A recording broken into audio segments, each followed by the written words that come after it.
Anyway, yeah, 100-word summary. Of all the completely non-traumatic things that happened last session. There was a murder. We met Dr. Science. Is that her name? Dr. Science was amazing. She was amazing. Good. She's dead now.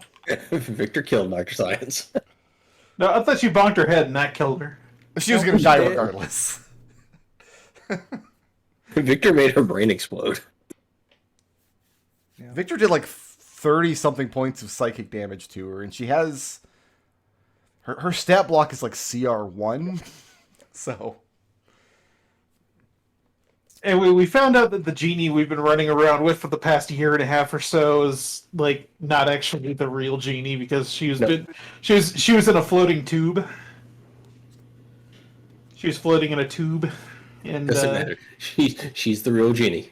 Don't tell her anything else. She was tubing. So yeah, Evie committed not patricide, fractricide, yes. I think it's sororicide if you kill your sister. It finally happened. Evie killed her sister. It was the wrong one, though. You were trying I wouldn't to have kill guessed it was going to be. I wouldn't have guessed it would have been this particular sister. So anyway, like I said, there was a murder. There was a murder. Evie's a murderer. There were a bunch of murders, actually. And now our family is trying to escape the theoretical anatomy wing. Aperture science. Cave system? Aperture science. We do it. I don't think it's. I don't think the name you gave wasn't theoretical anatomy. It's speculative. Speculative anatomy. And we walked in on a. We walked in on experiment. Brain. Yeah, the experiment on like something angles. Literally the guy, the Wojak giant brain meme. But my favorite thing about this whole thing is Brick. Like I talked to Brickroad a little bit, and he said that he was basically aiming at Evie, but he like blindfolded, threw a dart at Evie, and hit Genie square. And like I wrote down two things that would potentially like be like the breaking point for Genie, and he just hit one of them square in the dead center. It's almost like I asked you guys those questions for a reason. But when I asked you that, you said no, you did it on accident. You dirty person. Gaslighting. Anyway. It's gaslighting. I didn't do anything wrong. No, you didn't. No, Evie did something wrong though. Evie's the one that chose Evie did make an unforced error. Yes, let's call it that. From a mechanical standpoint, Evie made the correct choice. Because Tube Genie would have been at severe disadvantage on all her physical stats for this whole dungeon. And I just ramped up the challenge rating of a couple of monsters in here because McDohl was making fun of me before we started the stream. So, just real quick, it's not super important, but like what I heard and what everybody else told me they heard was two different things. Did you say like 3d6 and those are the stats, or 3d6 and we never said that. So I have here if you had to have played Tube Genie, yeah, you would have rolled 3d6, and then assign each one of those d6s to your strength, constitution, and dexterity scores. So what I heard was, and obviously I didn't get to make the choice, right? So what I heard was roll 3d6 and subtract that from each of your stats. No. I think Genie could conceivably end up with negative stats in that case. Right, in which case you just die. Right. But also, I'm like, yeah, this is Ravenloft. Brickroad's being a meanie head. I could see that. That makes sense. That's exactly where my brain went. The decision that Evie made was basically you suffer no mechanical repercussions. You're still playing the same character you've been playing the whole time. Yeah. I would like to remind everybody that in a previous campaign, I blinded one of my players and then never allowed him to fix it. And I'd do it again. I do apologize, however, for having to do this dumb thing with the map. I hate it as much as everybody else does. But yes. Or you tweaked it, or it's like this one little chunk is like turned 90 degrees. It so just barely didn't fit on the map. We have a new north now. So, for those of you who don't know, in Tabletop Simulator, like there is actually a reason why like the squares on the map need to conform with the squares on the base table. Like there's measurements and stuff that we use sometimes that would be thrown off if I didn't match them. So I do try to keep them matched up, but for this map, it's like I could split the whole thing in half and have two different tables, but like where do you even put that split? There's like not a good place for it. Anyway, you guys forced your way into the Jeswin Curvature Project, which turned out to be a catatonic man draped in white robes sitting in this chair, and on the table behind him is his gargantuan, throbbing, pinkish gray mass of his brain. So he's completely separated from his brain. No, it's coming out the back of his head. Oh. The back of his head is, in his skull, has split open.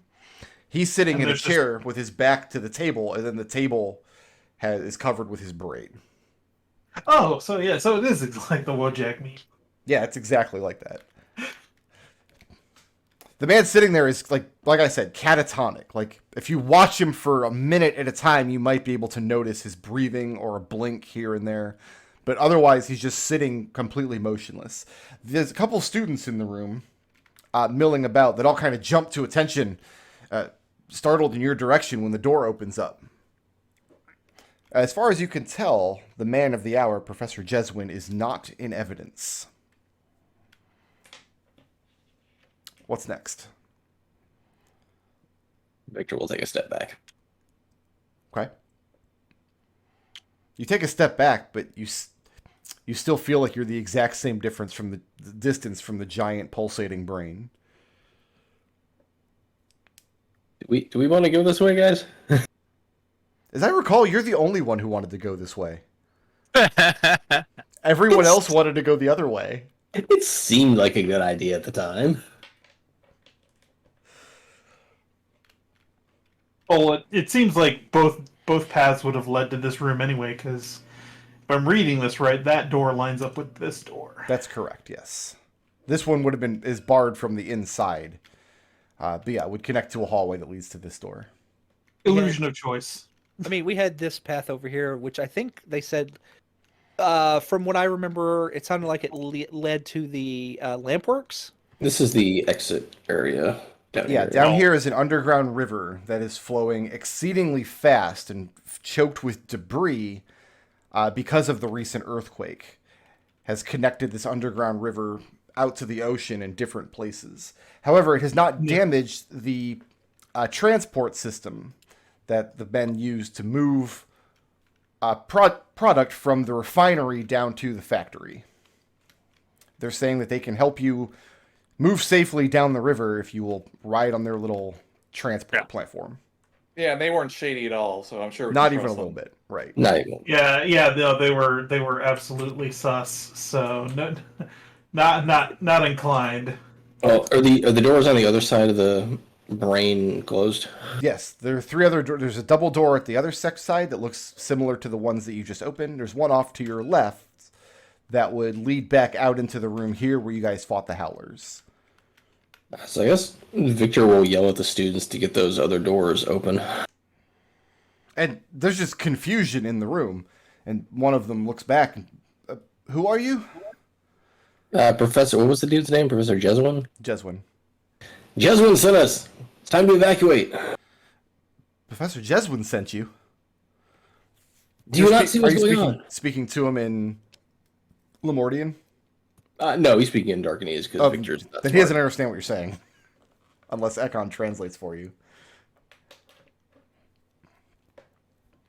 So wait, has the brain guy said anything, or is this just all the students? Brain guy's totally catatonic. There's 5 students in the room that you startled when you came when you opened up the door.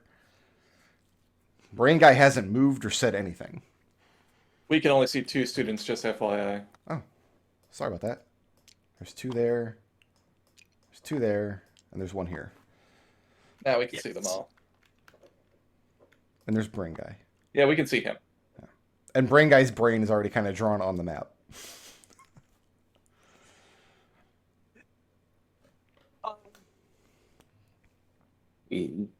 So are we going to see what's on the other side of the doors?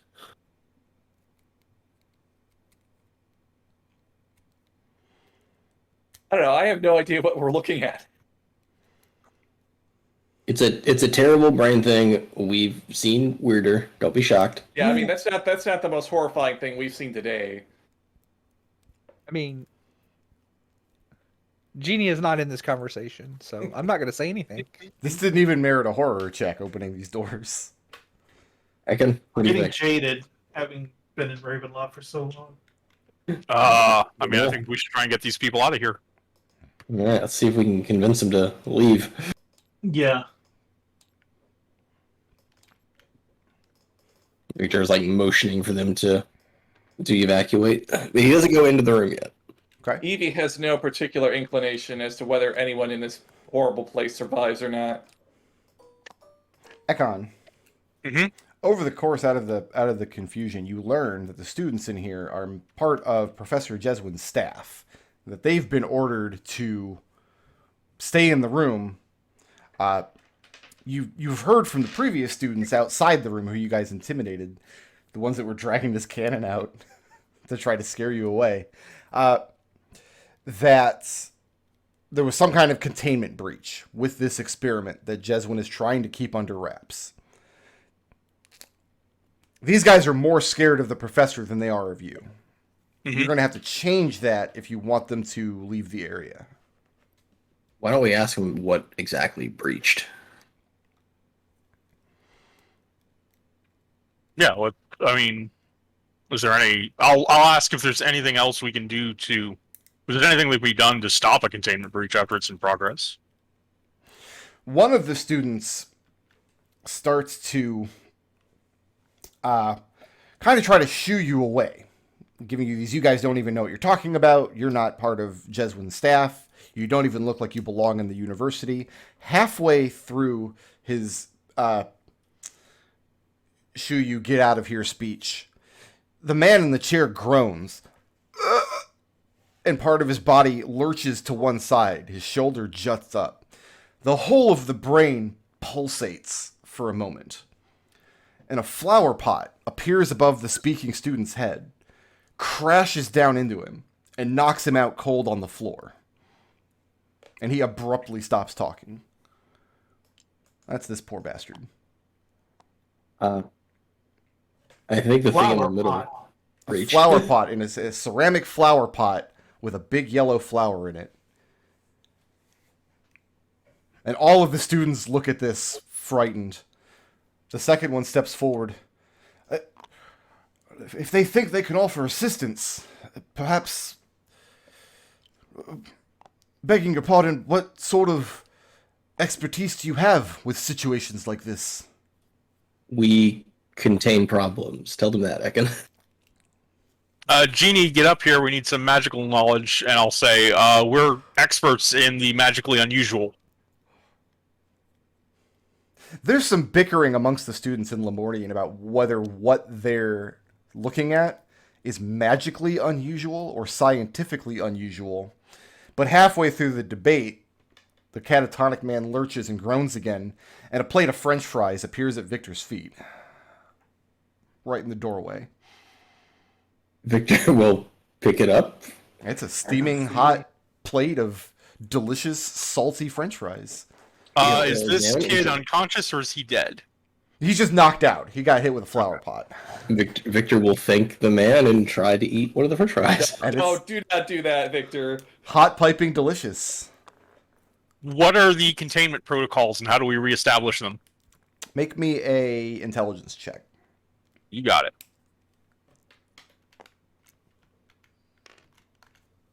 So 17, I think. Yep. Okay. The part of the explanation that you understood, Actually, you understand enough of it to realize that none of these students really have the full answer. You surmise that probably only Professor Jeswin knows for sure. But the part of the explanation they're able to give you is that there was no physical requirement in containment here. That the earthquake itself, like even though it has made cracks appear in the walls and made doors fall off their hinges and things down here, there was something else containing the experiment that they think the magical expulsion of the earthquake spell has broken. They're trying very hard to know what they're to sound like they know what they're talking about. I'll translate that from my commons into Darkanese, and I'll add in Aetherine that they don't really know what they're talking about. They're just mimicking what the professor told them.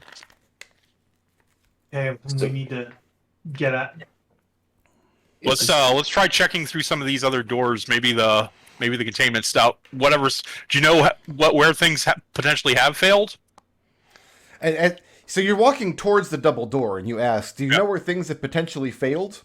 And you can see the looks on their face, reaching out at you in kind of horror as you reach forward towards the door. That tells you everything you need to know. If you open this door, you will get firsthand knowledge of part of the containment failure. Ekon, before you open that door, ask them if the guy in the chair is dangerous. Because so far he seems pretty friendly. And Victor eats another French fry. I mean, is the subject conscious and aware of what's going on? Who is I don't he? think he can be dangerous without. As far as if he's conscious and aware, they don't suspect so. As for who he is, nobody... I mean, he's a drifter who sold flesh rights to the university. Why is he making French fries and flower pots appear? That's a side effect of the breach of containment.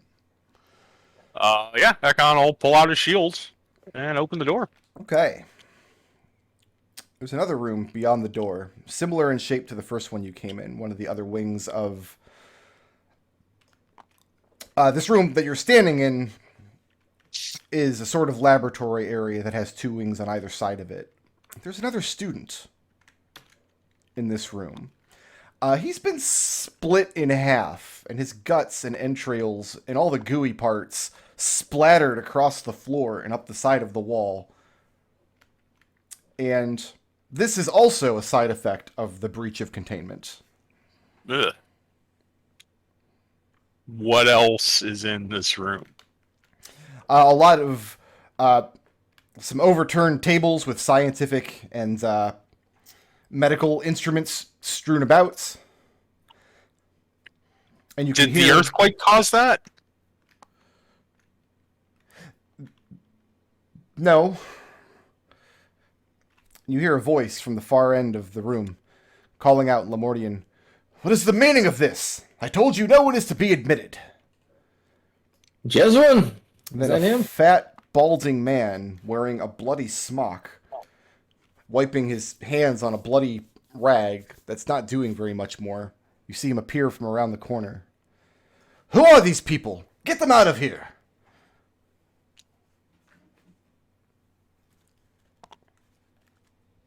We're trying to do what we can to help you with containment. He assures you that everything is under control. And I'll just sort of look towards the body that's been split in half. Give really? Like French fries. He tries to interpose himself between you and the body. And he's starting to... you can see the anger kind of rising in his face, but also embarrassment. However, a lot of that washes away almost immediately, before he could even start yelling at you anymore, looking across the room, and his eyes fall on Evie and Jeannie. "Wait a minute. I know you.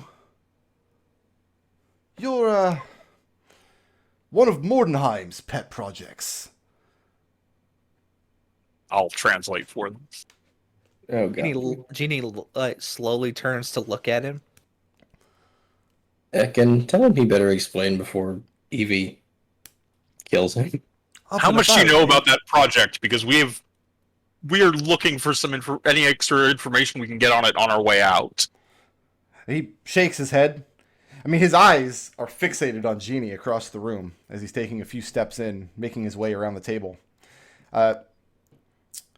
He tells you little and less. Like Mordenheim, this was the kind of professional independence that she enjoys in the university is unheard of throughout any other school. You can tell that there's quite a lot of jealousy here. But he is moving slowly through the room, focusing on Jeannie. Mordenheim's dead. Her head was crushed by a rock during the earthquake. If we can help you contain this, we can probably, maybe you'll have that kind of freedom in the future. And he stops and looks at you, unbelieving. What do you mean Mordenheim is dead? She's dead. Not quite like the guy up there, but not quite unlike him. And he looks back at Jeannie. Who are you lot? French fry delivery service? And Victor holds out the plate towards him.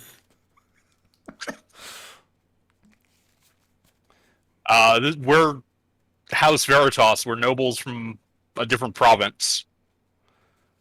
You're related to the material that Mordenheim took.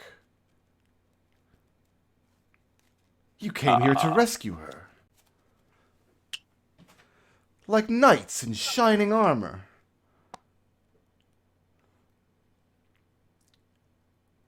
Like, Yes. How much of this is Ekon translating? I'm translating. I haven't cut anything out so far. He switches to Darkanese and addresses Okay. Jeannie. Shall I switch to your native tongue? You don't know our native tongue. You speak Darkanese well enough. Forgive me. Did you learn to speak Darkanese the way I did, through books and tutelage, or was it fed to you through one of Mordenheim's tubes?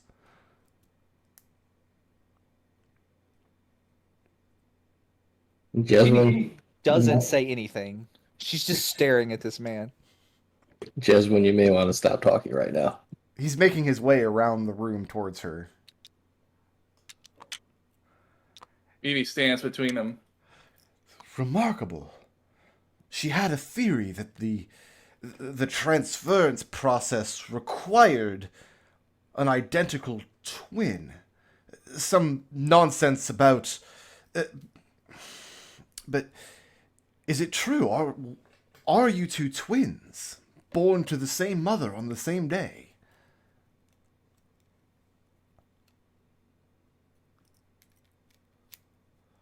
He turns back to Ekon and Lamortian again. Do they both speak Darkanese? Can they hear what I'm asking them? The earthquake has caused a lot of problems, so they understand Darkanese just fine. I don't think either of them are in much of a mood to be talking right now. And he kind of shrugs off the explanation in a, well, I guess some people just don't understand science kind of way. Victor is going to go into the other room while Jeswin is distracted. Jeswin is so distracted that, yeah, walking into the other room, this room is in complete disarray. As I said, overturned furniture, dead student on the floor, a lot of gore around. Jeswin continues peppering Evie and Jeannie with really insensitive questions. His fascination in Mordenheim's projects now eclipsing his dedication to his own. Evie's glare grows more and more intense. He is totally immune to it. I guess like Jeannie is just like clenching her hands so hard she's probably starting to bleed. Okay. Well, No, no. she doesn't. She can't bleed. Like if she could bleed, she's probably like pierced her skin by this point. Did you just rub salt in your own wound, Treble? Yes, I did. I did. Thanks for noticing. Oh my god, I forgot she didn't have blood. And a lot of you learned that your sister, cousin, whatever, was being held in Mordenheim's lab. You broke into the university, caused the earthquake to stage a rescue.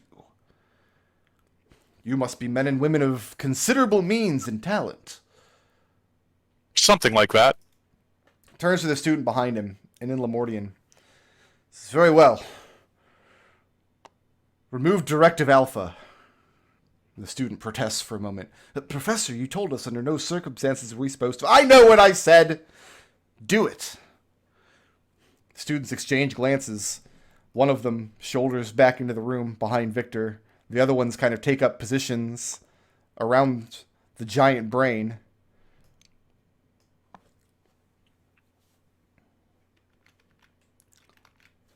Is there anything else in this room before we get into this? Other than the gore and the upturn... I mean, you're going all the way back to the end? Yeah. Okay. Yeah, Victor's like fully exploring this room as he's harassing Jeannie and Evie. Back here looks to be the professor's makeshift sleeping quarters. Like, this could have been like a storage closet or something. Most of the professors in the university would not have personal quarters down here in the laboratory areas, but it looks like Jeswin did. So looking in here, you see personal effects, a straw mat in one corner. Not a very tidy man by the looks of it.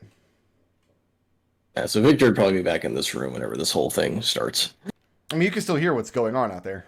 Oh, yeah. So, yeah, if there's nothing interesting or useful in there, as he starts talking about Project Alpha, Victor's going to be like, oh, shit, and start making his way back. When you come back out, you see that the student that's entered this room has found a couple of vials that had not been knocked off the shelves and clattered to the ground. And very apprehensively moving, tiptoeing through the gore back to the main Victor room. will stop him. Stop him? How? He'll try and grapple him to start with. Just grab hold of him? Yeah. Okay. And he struggles for a moment. What's the meaning of this? The professor's... Drop the vials. I dare not. Ekon. We got a problem. Professor, how do we contain this experiment that's gone off the rails? Tut. Let the man through. Not with the vials. Drop the vials, boy. Professor... The professor looks and says, under no circumstances are you to drop those vials. You know how dangerous that would be. Mind link to Victor, because I think we still have 3 people in a mind link right now. Best let him do it. Hopefully this will stop whatever's happening here. You know he's about to make the giant brain in the middle attack us, right? If maybe they can contain it again, maybe we can get this under control. No, I'm very concerned about this whole thing just blowing up. What was it, curvature? Just blowing up in everyone's faces and taking the entire university with it. Listen, the way this guy's been talking, he thinks we're nice and shining armor. We're here to kill a dragon, so he's going to make a dragon for us to go kill. He wants to see us in action. I think we're in more danger if the kid accidentally drops those vials and their contents mix than if he does whatever they're doing now. Edmont, what do you want to do? Edmont's already punching the brain. Edmont is in for a penny. We're already knee deep in this anyway. Let's just get it over with. Yay, just get ready to punch something, and Victor will let the kid go. Student and one of the other students in the lab each takes one of the vials. They fill a syringe with it. One of them stoops down next to the man. The other one heads back around the side of the brain, probably trying to give Edmont a wide berth if he can. One of them counts down in Lemordian and injects his syringe into the brain. Just for the record, this is a really bad idea. Yeah, Victor's on board with that. What's the worst that can happen? We have to kill a brain. So there's a reason Victor's out of line of sight of this thing. As the first student injects the syringe, the brain stops pulsating so much, and it starts to begin to almost deflate like a balloon by maybe 10 or 15%. Ekon, from where you're standing, watching the man in the chair, you see him exhale in almost a relieved way. And then the student next to him, as the first student's countdown reaches 0, plunges his syringe into the victim's arm along his vein, injects whatever it is into his bloodstream. The area around the injection site turns bright red like a rash, reaching up his arm, under the robes, creeping up his neck onto his face. His eyes shock open, and the brain starts pulsating faster and faster. Jeswin steps back towards the door. All right, knights, to arms! And that's initiative. That's not a great initiative roll, so I need a green for Jeswin. I'm not going to roll for the students. I don't expect them to survive very long. Yeah, let's go with orange. And then Edmont, black for the lair action. What is up with these initiative rolls? Oh, wow.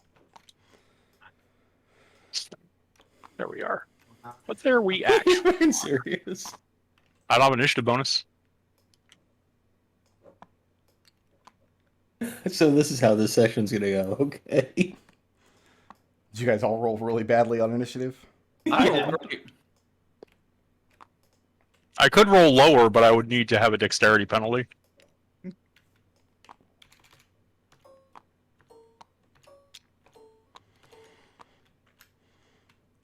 Oh, I need one for Jeswin. Like Lucius. Lucius had a dexterity penalty. So did Razu.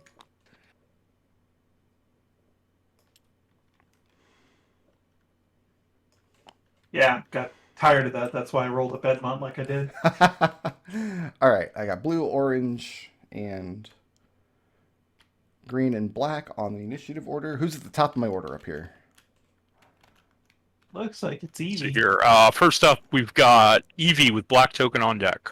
Evie, you don't know what's about to happen, but in the next few seconds, you can tell that something very bad is going to appear in the room.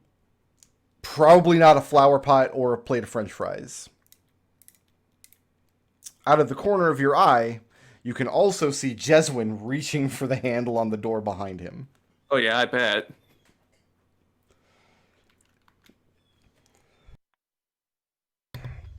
Don't have a lot of sneak attack options right now. You know, I'm gonna steady aim. I'm gonna draw one of my knives, and I'm gonna say to Jeswin, "You got one thing wrong. I used to think I was a knight too, but I'm not. I'm a murderer." And then I throw a knife at him. Steady aim. Wow. At Jeswin, huh? Yep. My poor NPC who's done nothing wrong. So far. All right. Yeah, go ahead and roll that. I'm glad you've accepted.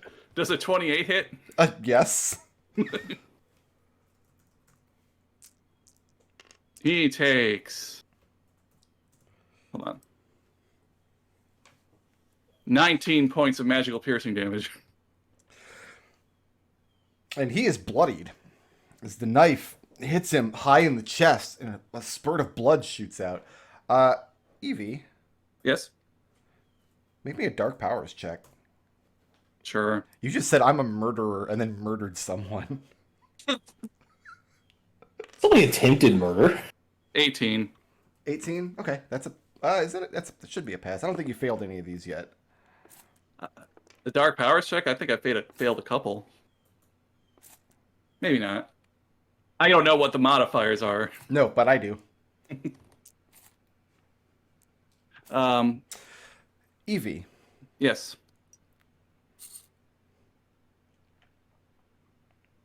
mechanically, nothing comes of this dark powers check. However, watching this fat, greasy, obviously terrible person who was cowardly about to run away, clutching at his chest where your knife has embedded itself, this look of just shock on his face, something about all of that felt very cathartic in this moment. Moving or staying put? Currently, none of these things are on the map yet. Well, hang on. Who would like to take an attack right now? Victor probably can't see anything. No, If I Victor. could see him, I absolutely would. Okay. Victor can always see the Edmont. corner. You may attack something if you wish, using your reaction. So right now, the only thing to attack are the students, or the professor, or the brain man.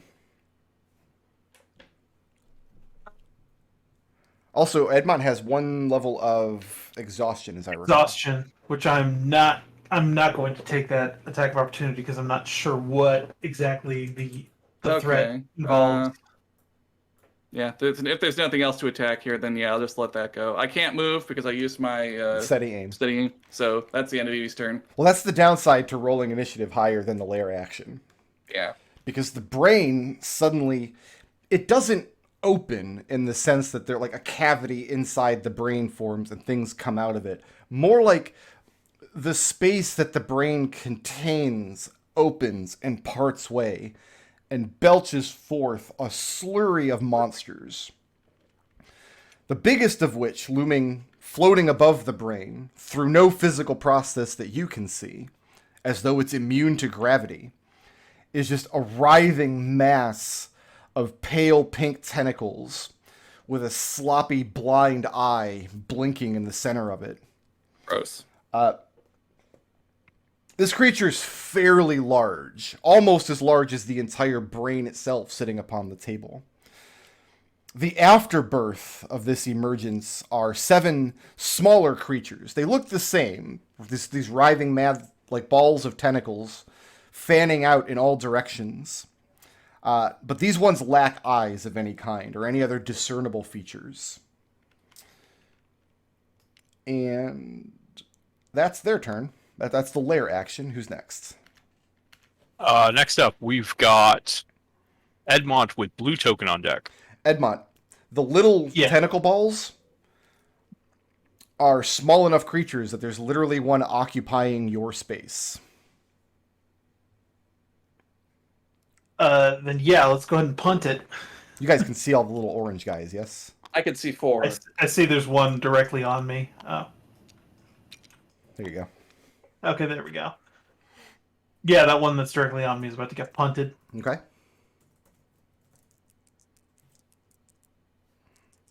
Actually, no, I'll draw my weapon with that. Let's see, that is a 19 to hit. 19 will hit.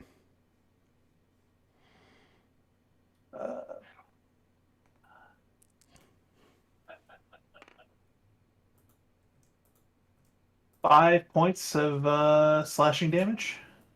Okay. Edmont, this thing's like right next to you. You spin around, throw a punch out, and you know the punch was on target. You know that you've aimed the attack correctly, but the physical space you're punching at distorts and warps in a way that makes you feel queasy. And your fist doesn't land where you sent it, and the ball remains unharmed for that first attack. Extra attack. I've got my whip. That's what I'm using. Okay. 18 to hit. That'll I'll hit. double check that. Yeah, 18 to hit.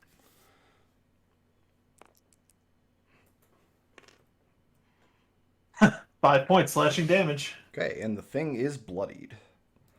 As you reach up with your other hand with the whip, lash out, and it cracks, and several of these tentacles split off the thing and go slopping against the back of the room. Moving or staying put? Key point. Flurry of blows. Okay.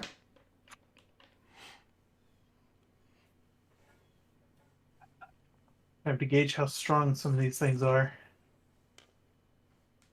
That one whip attack bloodied the one you just attacked. Yeah.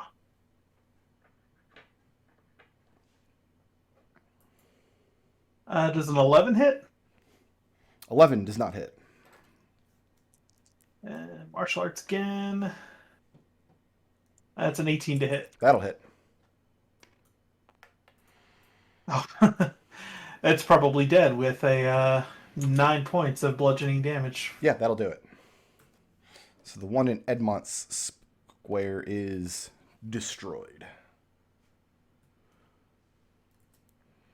I'll end my turn. Okay. Who's next? After Edmont, we've got blue token with Victor on deck. Okay.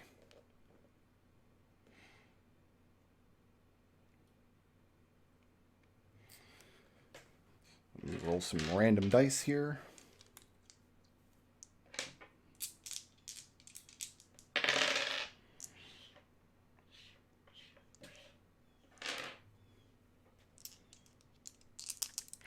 Ekon. Mhm. You can make me a DC 13 Wisdom saving throw. You got it.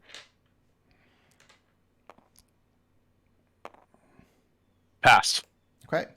The thing blinks, and without turning in space, when it opens its eye, it's somehow looking directly at you. And for a moment, you feel your chest tighten up in fear, but you push the feeling away.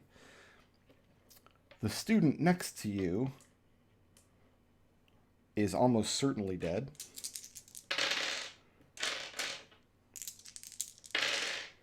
Yeah, this guy, his brain pops inside of his head. Blood leaks out of all of the holes in his head, and he just slumps to the floor, dead. Ooh. And Edmont.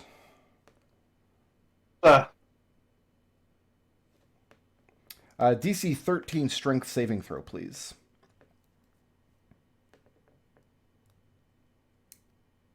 Flat D20 roll. Thank you for that cloak, Genie. +1. Fail. Fail. +5. Using my reaction. That gives me a 13. Okay.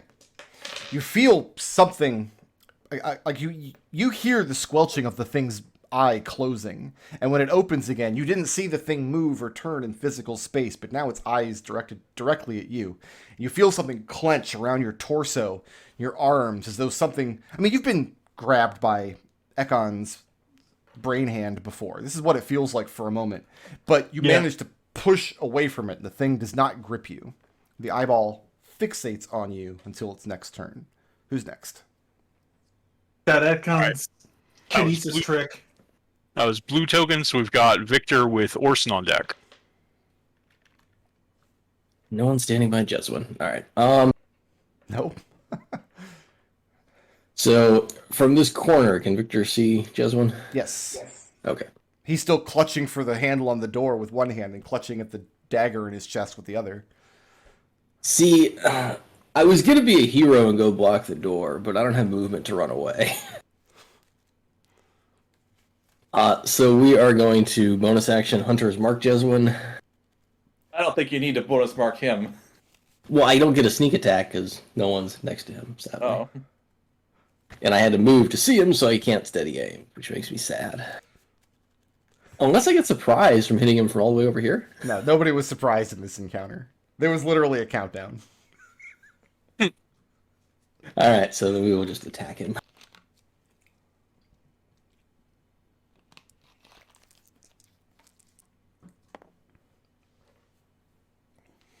Does a 16 hit? Sure does. Okay. Almost like we're 11th level characters who can roll low and still hit things. Alright, so he's going to take 13 points of psionic damage. Okay. He drops to the ground, lurching forward, still clutching his chest.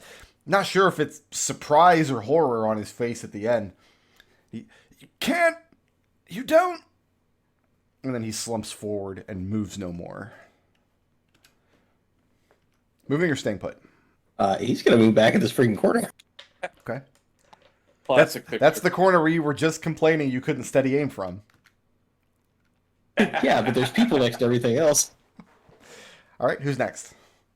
Let's see here. So we had Victor. Now we've got Orson with Genie on deck. So- Orson. Red token is a corpse. Okay. Is there a red token on this ship? The red No. token is dead genie. Yes, that's a corpse. It's the sledge with dead Genie's corpse. Yep.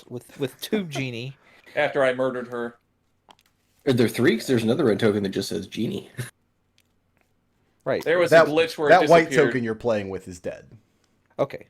No, he's the one who's knocked out with a flower pot. Yeah, that's why I was trying to put him back sideways because I didn't mean to pick him up because I'm just trying to pick Orson up. But Anyway, it's Orson's turn. yeah, Orson's gonna stab this. Okay. Okay. Attack number 1 is a 28. That will hit. That is 10 points. Magical piercing. And Orson stabs forward with his spear. Just at the moment of impact, reality warps around the creature and turns the hit into a miss. Okay. Does a 23 hit? Sure does. That is 6 points magical piercing damage. And the thing is bloodied as he brings the spear around again, this time catching it in the middle of the mass of tentacles, sending several of them flopping to the ground like writhing worms. Does a 16 hit with the butt. Sure does.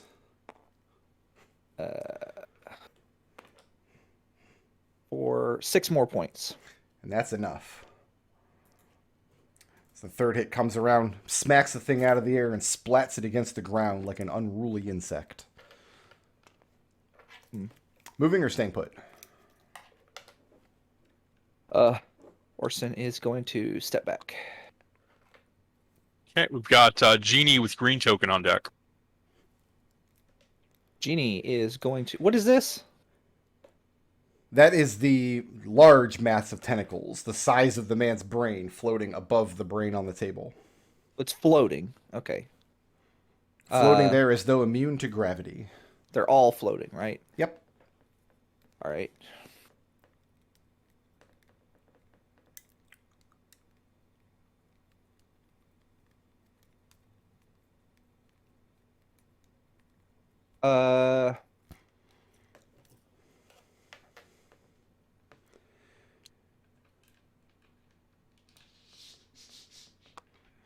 Gonna step right here, and I need a Constitution saving throw from blue, like these 4 peoples. Well, the purple guy is the man, the catatonic man in the chair. He's going to automatically fail any save you subject him to. Yeah. I mean, this man is not going to be okay. Regardless. I mean, he's I already think not that, okay. that ship has sailed. I've got a 19. You're looking for a 17. Okay, so my big guy passed, and Okay. one of the little guys passed. All right, all right. The man in the chair automatically fails. Right. That is 14 points. Excuse me, no. I'm going to use a charge of the... I'm going to use my last charge of Earring. Okay. That is 21 points that you can cut in half if you passed. What's the nature of the attack? It is thunder. So like sonic damage? Yeah. Okay.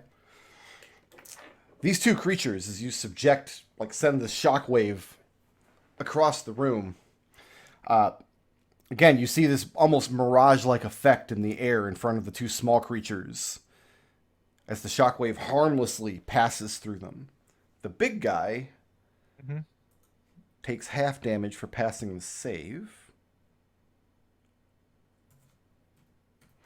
The man in the chair is not so lucky. You see the thunder wave make his whole body shudder and his bones rattle as he's unable to even brace himself against the attack. Yeah, he's not doing too well. Moving or staying put? Genie is going to... So do these things have... Genie's going to step back here. Okay. I guess if I'm going to eat a opportunity attack, it would be from this guy. You will. Nobody wants to let the rogues get sneak attacks. You won't. I'm sorry. You do not. You're still in its threat range in that position. Okay. Is that it? Yes. Who's next? Green token with Ekon on deck. Green token's very dead. Victor and Evie murdered him in cold blood.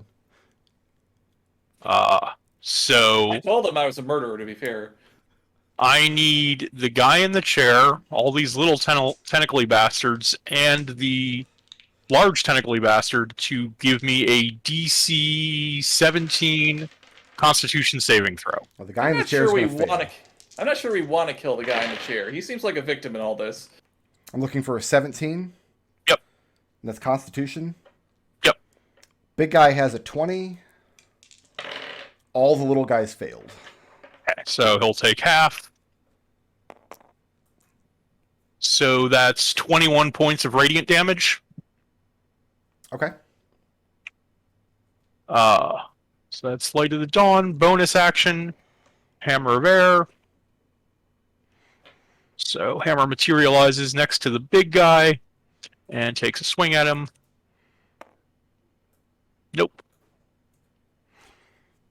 That is the end of Ekon's turn. We've got Orange with Eevee on deck. Well, there are 2 fewer oranges than there were a moment ago, as the radiance of air burns them. The other 3 orange ones, again, you see this mirage-like structure form up around them, and the flames of air burn harmlessly away. The guy in the chair, very badly burned indeed, and he's no longer breathing. He can't slump forward because the weight of his gargantuan galaxy brain is pulling his head back. But he moves and lurches no more. Genie, are you on the mind link right now, or? No. I guess I'll say out loud then. Well, I was initially trying to save them, and here we are with the tentacles. Perhaps not surprisingly, though, the brain itself still pulsates with life and energy. Hate that. We've got Orange with Eevee on deck. Okay.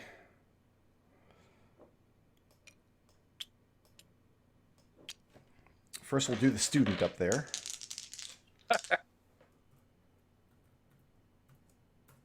I mean, don't sign up to work.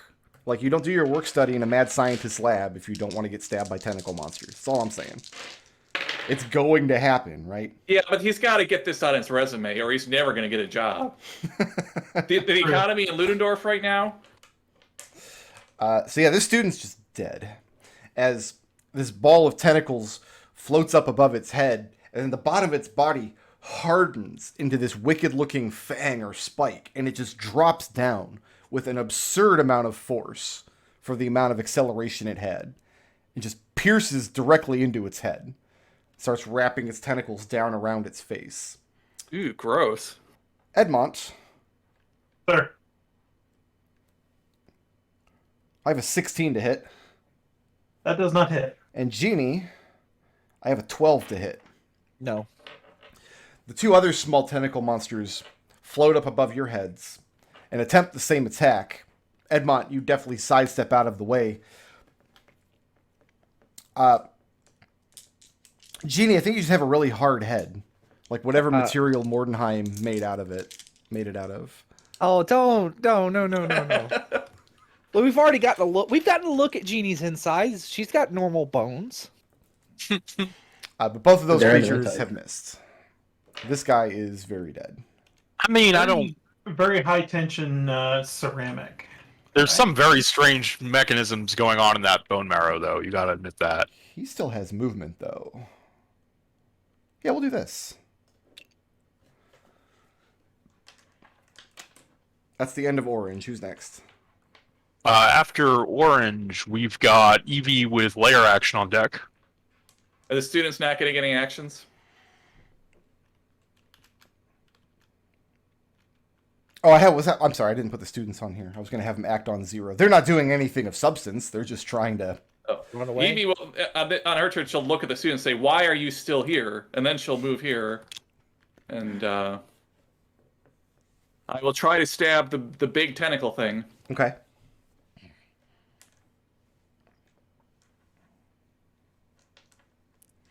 Very notably, it's not an unspeakable horror.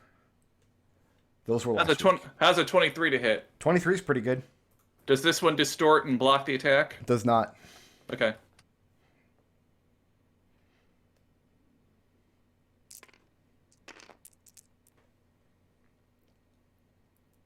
He takes 16 points of magical piercing damage. Okay. It is bloodied. I will grant Edmont the opportunity. If he may spend his reaction, he may also attack this thing if he wants. Or you can attack one of the things on you. I don't care who you attack. Yeah, I want to get the thing off of me. Okay, go ahead. Slash with a whip. That's a crit. That's a crit. Yep.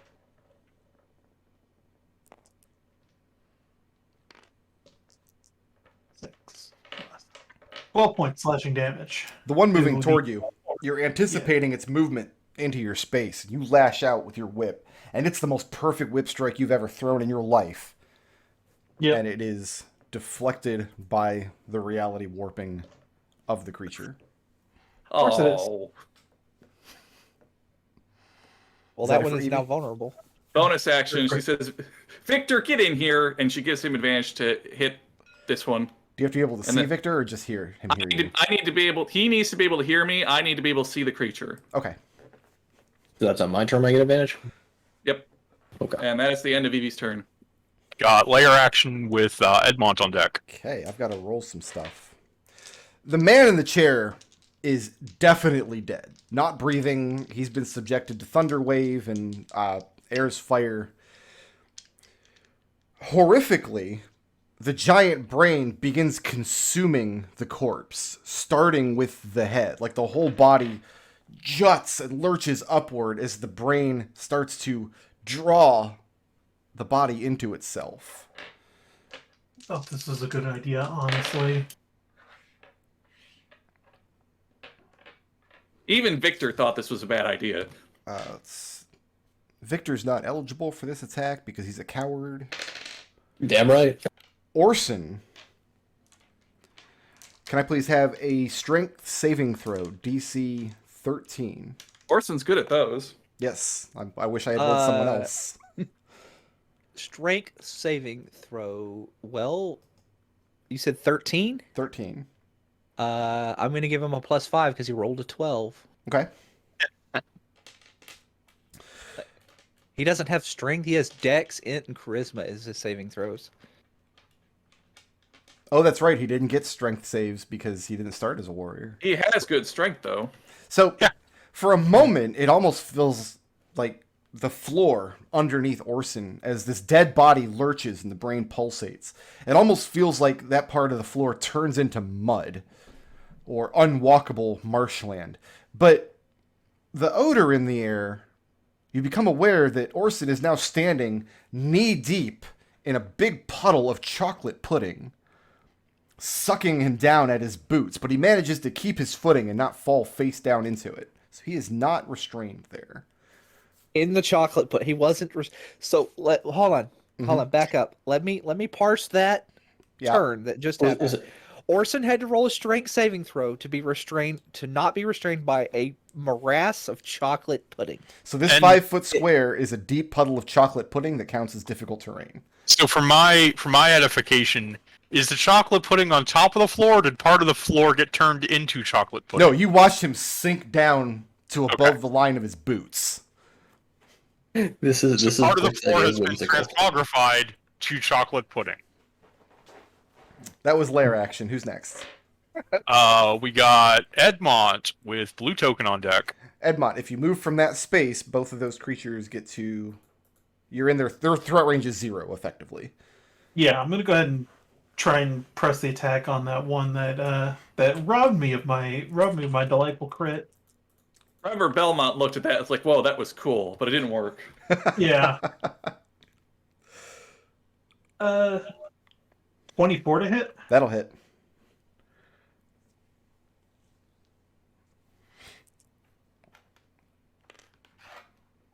Uh, 5 points. Oh no, 6 points of slashing damage. And it is bloodied. Let's do it again with an extra attack. This with your whip? Yep. 10 to hit. 10 will not hit. Let's go ahead and flurry.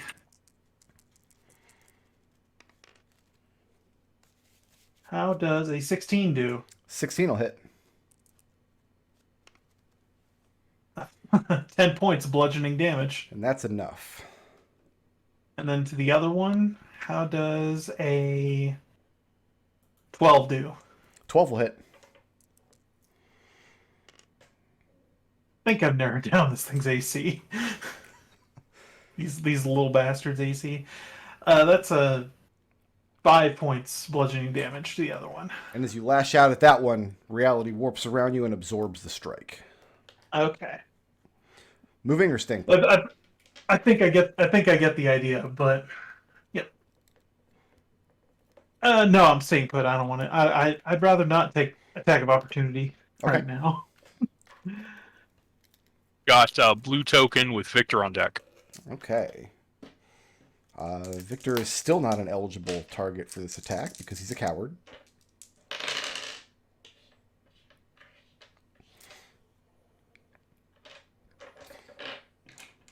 We're going to start with Ekon. Can I get a DC 13 intelligence saving throw, please? We're all proficient in those. Fail.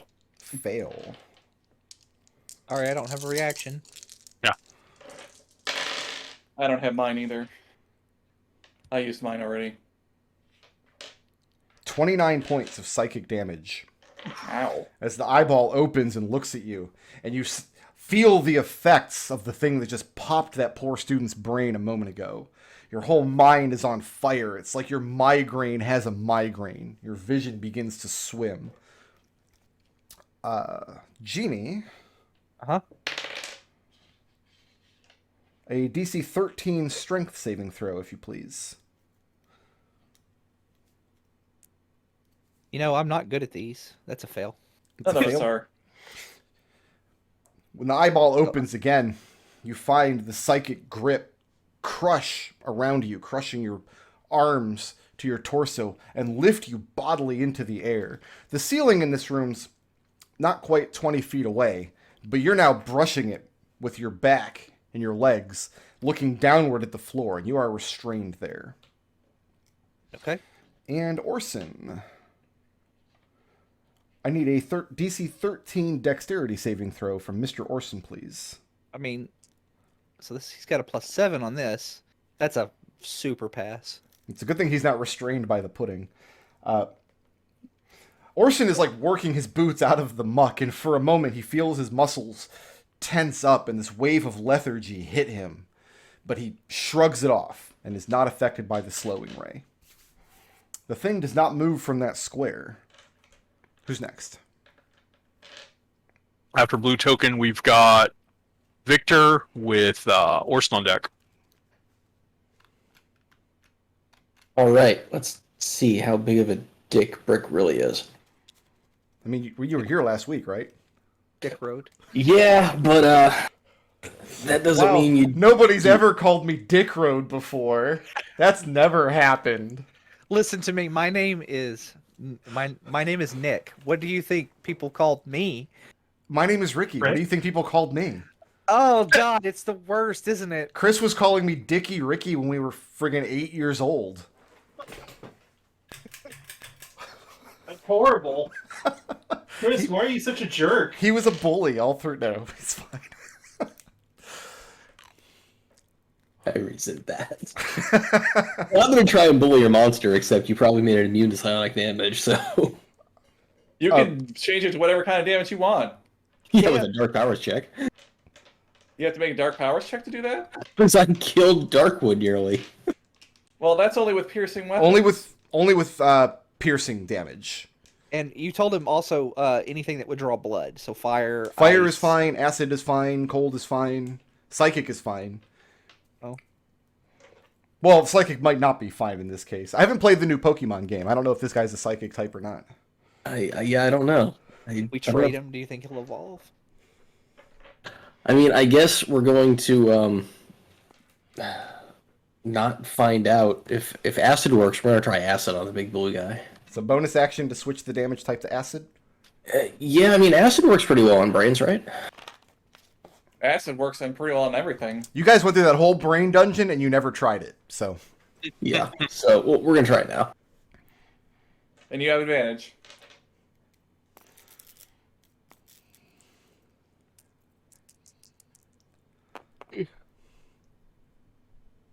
Does a 19 hit? Sure does.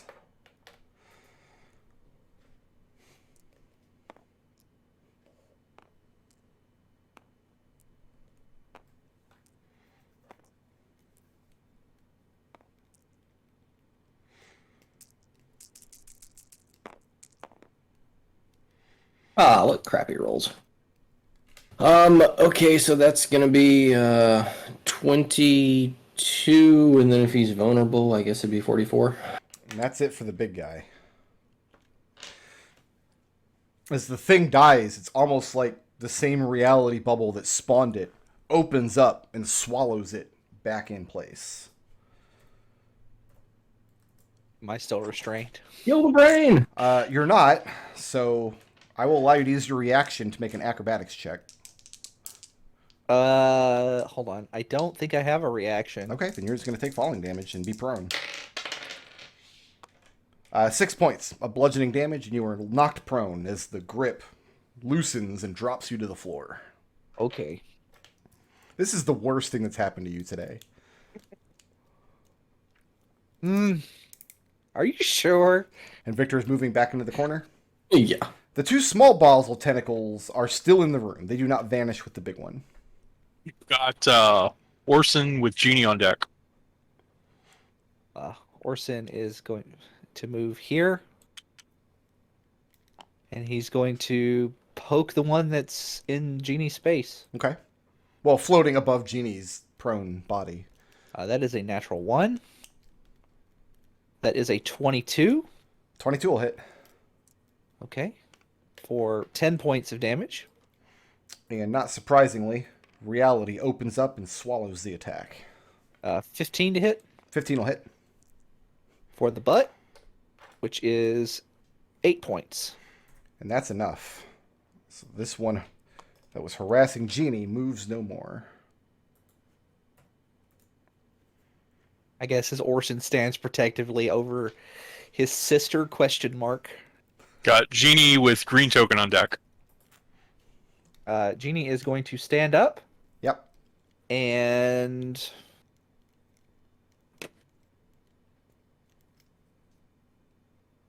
we're going to find out if psychic damage works on these little brains, because I need an intelligence saving throw from it. Okay. DC is DC 17. I have an 18. Okay, well, it's just that mind sliver is just gone. It's gone. It's fine. It's fine. Moving or staying Everything's put? fine. I didn't do anything in this combat. I'm just staying right here.